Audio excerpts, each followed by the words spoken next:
आज अपन बात करेंगे पठार। तो पठार क्या होता है, इसको पठार या प्लेट्यू बोलते हैं। पठार क्या होता है, पृथ्वी का वह उभरा हुआ भाग जिनके शीर्ष सपाट होते हैं तथा ढलान मंद होते हैं, पठार कहलाते हैं। ठीक है, तो उनका क्या होता है, सपाट शीर्ष कैसे होते हैं, सपाट होते हैं। शीर्ष कैसे होते हैं, सपाट होते हैं तथा ढलान मंद होते हैं।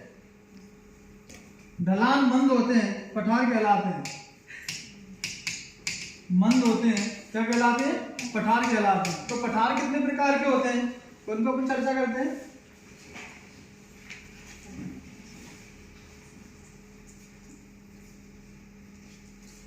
तो पठार सबसे पहले आता अंतर पर्वतीय पठार। तो अंतर पर्वतीय पठार क्या होता है, वे पठार जो चारों ओर पर्वतों से घिरे होते हैं। वे पठार जो चारों ओर पर्वतों से घिरे होते हैं अंतर पर्वतीय पठार कहलाते हैं। तो इसमें कौन सा आएगा, एशिया माइनर का पठार अंतर पर्वतीय पठार का उदाहरण है। अगला आता है तुम्हारा गुंबदाकार पठार। वे पठार जिनकी आकृति गुंबद के अनुसार होती है, तो ये क्या कहलाते हैं, गुंबदाकार पठार कहलाते हैं। गुंबदाकार पठार कहलाते हैं। ठीक है, इसका उदाहरण है ओजार का पठार। किस प्रकार के पठार का उदाहरण है, गुंबदाकार पठार का उदाहरण है। अगला आता है तुम्हारा पर्वत पदीय पठार। इसको बोलते हैं माउंटेन फूट प्लेट्यू। ये पठार क्या होता है,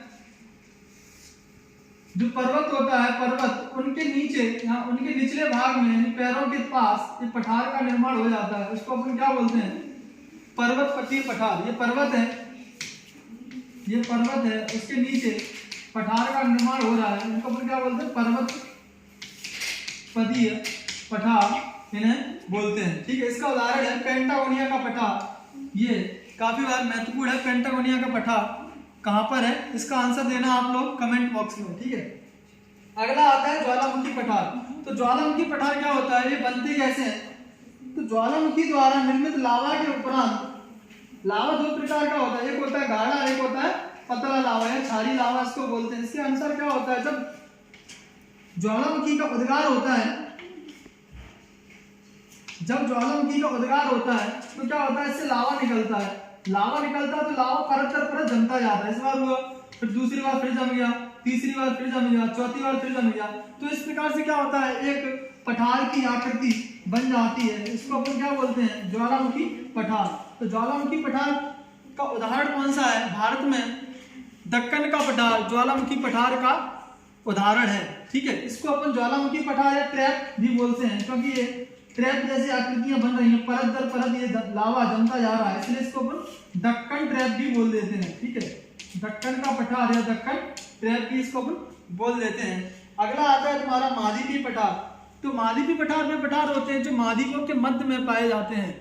इनके निर्माण में महाद्वीपों की भूमिका होती है। तो महाद्वीपों की भूमिका किस प्रकार से हो जाती है, कभी कभी क्या होता है, जैसे कि पर्वत बन रहे थे संपीड़न और विलयन के कारण, तो उनका जो उभार होता है उतना नहीं हो पाता जितना किसी पर्वत का होता है। तो वो क्या कर लेते हैं, इनकी ऊंचाई इतनी ज्यादा नहीं बढ़ती, तो क्या बन जाता है, वो पठार बन जाता है। तो बनता है, उदाहरण है इसके तुम्हारे मालदीवी पठार के ब्राजील सीट एंड लोरेंसियन पठार। ठीक है, अगला क्वेश्चन आता है विश्व का सबसे बड़ा पठार कौन सा है, या संसार की छत किस पठार को बोलते हैं। तो संसार की छत किस पठार को बोलते हैं, पामीर के पठार को संसार की छत बोलते हैं। सीधा सीधा प्रश्न आता है कौन सा पठार कहाँ है और उसकी अवस्थिति कहाँ है। तो इसमें जैसे कि बनता तिब्बत का पठार कहाँ है, तिब्बत में है। दक्कन का पठार कहाँ है, प्रायद्वीपीय भारत में है। छोटा नागपुर का पठार, दंडकारण्य का पठार, मालवा का पठार, ये सब किसके द्वारा निर्मित आकृतियां हैं, मालवा का पठार, दक्कन का पठार, ये ज्वालामुखी द्वारा निर्मित आकृतियां हैं। इसीलिए इस पर क्या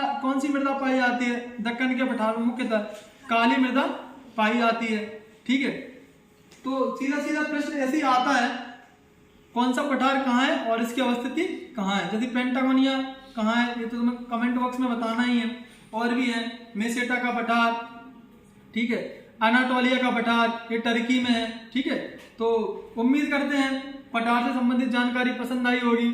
मिलेंगे अपनी अगली क्लास में।